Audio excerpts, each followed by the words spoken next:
One night, two beds, three texts he'll read too late. In this house, the holiday lights aren't just hiding presents, they're disguising betrayal. Don't blink or you'll miss the moment his life and his phone's screen shatter. Watch until the end if you dare. The cinnamon-scented candles Clara bought last Christmas still smelled like regret. I stood in our kitchen, watching her tie red ribbons around mason jars of cranberry sauce. Her movements were precise, rehearsed, a ballet of domestic perfection. The snowman apron she wore had a coffee stain near the hem, barely visible unless you knew to look. I knew. I'd put it there 3 months ago, during an argument we never finished. She glanced over her shoulder, sunlight catching the wedding band I'd chosen when I still believed in forever. Mom's flight lands at 1 p.m., she said, not turning fully. A statement, not a question. I nodded, my reflection warped in the polished toaster she'd insisted we buy. Of course I hadn't forgotten. Margaret's visits were tidal, predictable in their destruction, eroding what little remained between us. The weather app buzzed in my pocket. Blizzard warning, 12 inches by nightfall. I swiped it away. Clara hated when I canceled plans. The garage smelled of antifreeze and unresolved arguments. My father's old toolbox sat in the corner, dust-coated. Fix things before they break, he'd say. But some cracks hid too well. I gripped the steering wheel, knuckles whitening as the radio spat static. Whiteout conditions expected. The highway stretched ahead, a gray scar through the snow. Margaret's texts lit up my phone. Landing early. Can't wait to see you, sweetie. The pet name curdled in my stomach. 20 years of her backhanded advice. Clara deserves a husband who's present, Ethan. Not just a paycheck. At exit 43, a detour sign glowed orange. Road closed, seek alternate route. I accelerated. The deer emerged like a ghost, antlers tangled with Christmas lights, eyes wide and wild. I jerked the wheel, tires screaming against ice. The world flipped. Glass rained. Silence, then laughter. Margaret's voice cut through the ringing in my ears, sharp as shattered ornaments. Well, isn't this festive? She sat crumpled in the passenger seat, mascara bleeding down her cheeks. Her coat gaped open, revealing a silver pendant I'd never seen, JM etched in cursive. James, her dead husband, the man she'd buried with her sanity. Snow hissed through the shattered windshield. My phone glowed. NO service. The cold came first, sharp, insistent, crawling under my collar like a thief. Margaret's laughter died as she tugged her coat tighter, her fingers brushing the pendant. JM. James. The man who'd left her a widow and a wreck. I'd seen the photos. A grinning pilot with a mustache waxed to points, forever frozen in 1998. Her breath fogged the air. Clara will worry. I said nothing. My phone lay shattered near the gas pedal, screen cracked like our wedding china. Outside, the storm howled, swallowing the road. The glove box hung open, revealing a half-empty flask of peppermint schnapps. Margaret's hand trembled as she unscrewed the cap. Medicinal, she said, though neither of us laughed. The first sip burned. The second tasted like surrender. Hypothermia is a slow eraser. It starts with numb toes, then borrowed memories. Margaret hummed Silent Night off-key, her voice fraying. James hated Christmas, she slurred. Said tinsel reminded him of crashed debris. I peeled off my gloves, friction heating her hands. Her skin was paper-thin, veins mapping decades of loss. When she leaned closer, I caught the scent of Chanel No. 5 and desperation. He cheated, she whispered. With a flight attendant named Brie. Like the cheese, the flask clattered to the floor. Her confession hung between us, a bridge I didn't want to cross. The temperature dropped. Our breaths synced, shallow and rapid. Margaret's coat slipped off her shoulders, revealing a sweater the color of old blood. Survival 101, I muttered, quoting a forgotten documentary. Body heat. Clothes trap the cold. She stared at me, her eyes glassy. You first. My sweater hit the dashboard, then hers. Layer by layer, we unraveled, two strangers stitching lies into armor.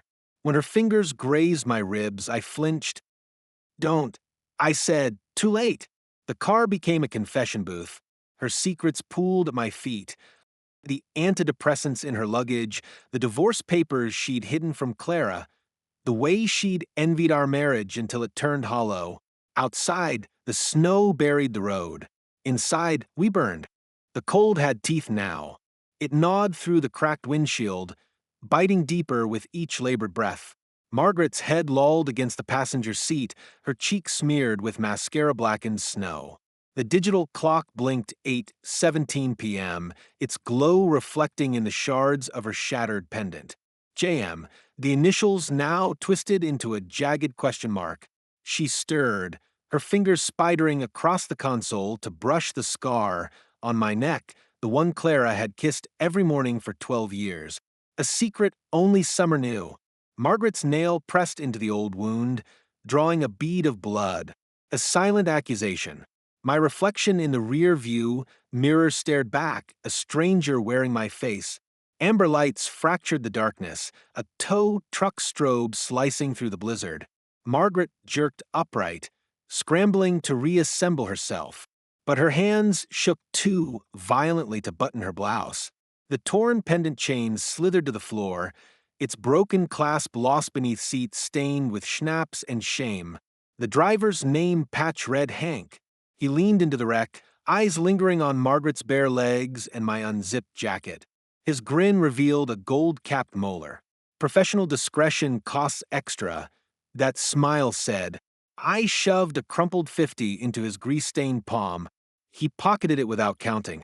As the winch dragged our car from the snowbank, I spotted the pendant's remnants glinting under the brake pedal. A relic of James, buried like the truth. Clara stood framed in the doorway, Christmas lights haloing her like a martyred saint. She embraced Margaret first, her arms lingering a beat too long. Motherly concern, the scene would claim. But her knuckles whitened against Margaret's back, a silent interrogation. I hovered on the porch, snow seeping into my shoes. Clara's hand found my cheek, her touch colder than the storm. She smelled of vanilla extract and burnt sugar, the pie crust she'd stress-baked while we lied. Upstairs, Margaret's suitcase gaped open, vomiting secrets. Orange prescription bottles rattling with betrayal and a manila envelope fat with divorce papers. James' ghost laughed from every page. I closed the bedroom door. The house sighed, its foundations cracking beneath the weight of our performance. The pendant shard glinted in the garage's bare bulb light, sharp as the lie I'd swallowed. I crouched beside the wrecked sedan, snowmelt soaking through my jeans. Margaret's voice replayed, "Leave it," but James' initials demanded witness. My fingers closed around the metal, its edge biting flesh. Blood bloomed, staining the J crimson. Clara's shadow fractured the light. She stood in the doorway, holding 2 mugs of coffee gone cold. Her eyes dropped to my clenched fist. "Mom's asking for pancakes," she said. "A test?" I pocketed the shard, the cut throbbing in time with my pulse. Upstairs, Margaret's laughter trickled down the vents, hollow, rehearsed, a sound she'd perfected for James' colleagues.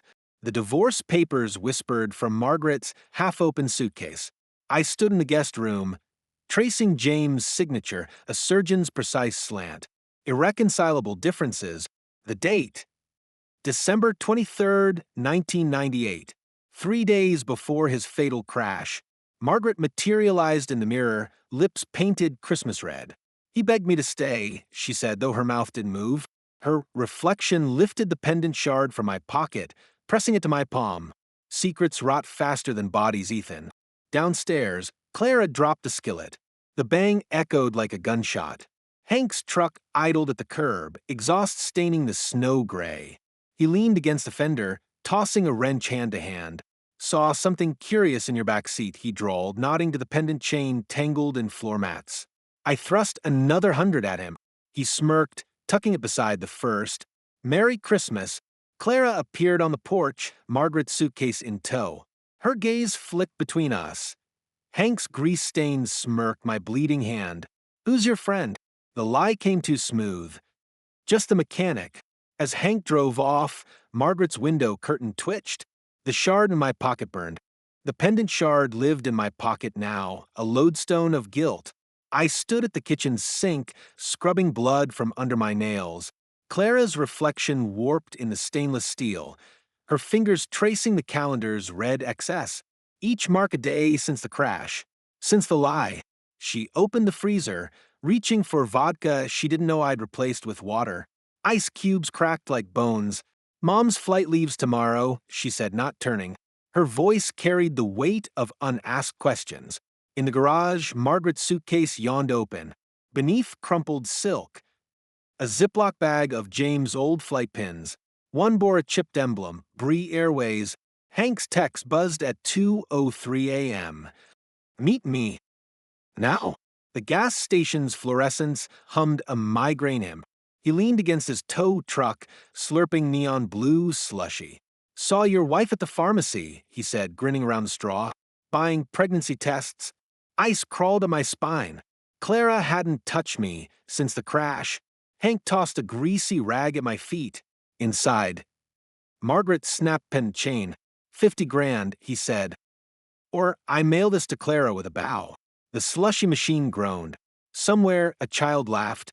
Margaret's goodbye kiss burned like acid. She lingered at the airport gate, Chanel number 5 clinging to her scarf. You'll write, she asked, though we both knew the answer. Clara waved until Margaret vanished. Then her hand fell, dead weight. You smell like her, she said, staring at the departures board. At home, the shattered china awaited a gift from Hank. Shards spelled liar in jagged cursive. My phone buzzed. $50,000 by midnight. I buried the fragments in the backyard, snow filling my sleeves. Above, fireworks burst, false stars for a hollow year. The safe deposit box smelled of mildew and regret. My hands shook as I stacked bundles of cash, college funds, emergency savings, the last remnants of us. Hank's deadline pulsed behind my eyelids. $50,000 by midnight. The bank teller's stare followed me, her polished nails tapping security codes into the silence. Outside, sleet needled the pavement. Clara's text glowed. Did you pay the electric bill? I crumpled the receipt. James' flight pin digging into my palm from my coat pocket. Bree Airways. A dead man's sin, a live man's currency. Clara stood in the nursery that never was, her silhouette framed by the ghostly crib we'd sold last spring. Her fingers traced dust outlines on the wall, avoiding my reflection in the window. The pregnancy tests lay buried in the bathroom trash, their double lines screaming into cotton balls and aspirin wrappers. I reached for her shoulder. She stiffened, her breath fogging the glass. The furnace is broken, she said, though the cold came from deeper places. In the garage, the pendant shard whispered from its hiding spot beneath the toolbox. JM now stood for just mine. Hank's trailer reeked of motor oil and microwaved burritos. He counted the cash with grease-blackened fingers, licking his thumb after each thousand. Pleasure doing business, he smirked, tossing Margaret's chain into a jar of rusty bolts. Ice cracked under my boots on the walk home. Clara's silhouette haunted the living room window, her hand pressed to the glass. Frozen, distant. Inside, the answering machine blinked red. Margaret's voice slithered out. Ethan, darling, I found James' old flight logs. So many secrets in the clouds. I erased it. The furnace kicked on, exhaling ash. The furnace roared to life, coughing ash into the vents. I stood in the basement, James' flight logs spread across the workbench, pages yellowed, entries blurred by time and whiskey. February 12, 1998. Layover in Vegas. Bree on board. Margins littered with doodled hearts. Margaret's handwriting. Clara's footsteps creaked overhead. She'd taken to pacing after midnight, her shadow stretching down the stairs like an accusation. The pendant shard glinted beside a half-empty bourbon bottle, its edge catching firelight. JM now stood for Justification Manifest. A knock rattled the bulkhead door. 3 staccato beats. Hank's rhythm. Hank reeked of menthols and vindication. He tossed a manila envelope onto the workbench, photos spilling out. Margaret and me in the wrecked car, her blouse half unbuttoned, my hand clutching her waist. Frozen pixels of damnation. Double or nothing, he grinned, though his lips didn't move. His thumb hovered over a cracked phone screen, Clara's contact page glowing. The furnace shuddered. Embers drifted onto the flight logs. Flames licked at Bree's name. Smoke curled upstairs first. By the time the fire alarm screamed, the basement was a throat of heat and helllight. Clara's footsteps thundered. Ethan? A raw sound I'd never heard. I watched from the driveway, Hank's photos smoldering in my grip. Flames gnawed the nursery window. The crib's ghost finally visible in the blaze. Clara emerged coughing, clutching Margaret's suitcase. Her eyes met mine through the smoke, wide with a truth hotter than flames. Sirens wailed in the distance. The pendant shard melted in my palm, branding JM into flesh. James' final lesson. Some crashes can't be walked away from. Third-degree guilt smells like antiseptic and charred flesh. The ER fluorescence hummed a funeral dirge as nurses cut Clara's wedding band from her swollen finger. Her burns patterned her arms like accusations, topographic maps of my failures. A cop's pen scratched against a notepad. Arson investigators found accelerant traces. I stared at my reflection in the vending machine, a ghost with blistered hands. The pendant's brand on my palm throbbed JM. James' legacy etched in ruined skin. Clara's chart at the foot of the bed listed her injuries. Last line, fetus, non-viable. Hank found me in the chapel, his breath reeking of Schlitz and schadenfreude. He slid a new photo across the pew. Clara collapsing in the driveway, flames framing her like a fallen angel. Double the price, he rasped, though his lips never moved. The fire extinguisher hung by the exit. Its metal chilled my hands as I swung. Hank's skull cracked against the votive rack, candles toppling like dominoes. Blood pooled around St. Jude's statue, patron saint of lost causes. Sirens wailed. The photo burned in my pocket, ash mingling with Clara's discharge papers. Clara's eyes opened at noon. Not to me, but to the detective's badge gleaming in the winter light. Her whisper carried the weight of a life sentence. He lit the fire. Handcuffs bit my wrists as they led me past the nursery wing. A newborn's cry echoed, sharp, alive, everything we'd burned. In the interrogation room, the pendant shard waited on the table. A rookie cop shrugged. Found it in your jacket. I laughed until the walls shook. James' joke finally landed. JM, just murder. Jailhouse cold seeps deeper than winter. I traced the brand on my palm, JM now blurred into a Rorschach stain. They'd taken my belt, my shoes, the shattered remnants of who I'd pretended to be.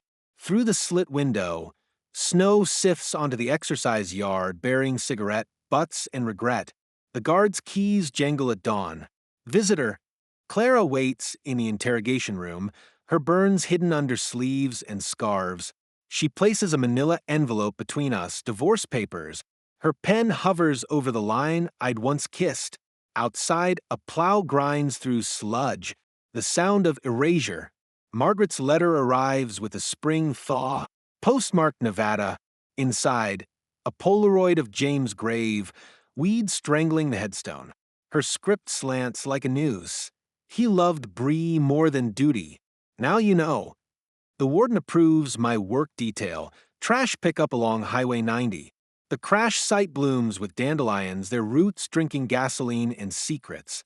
I find the pendant shard wedged in asphalt, rusted but legible. GM.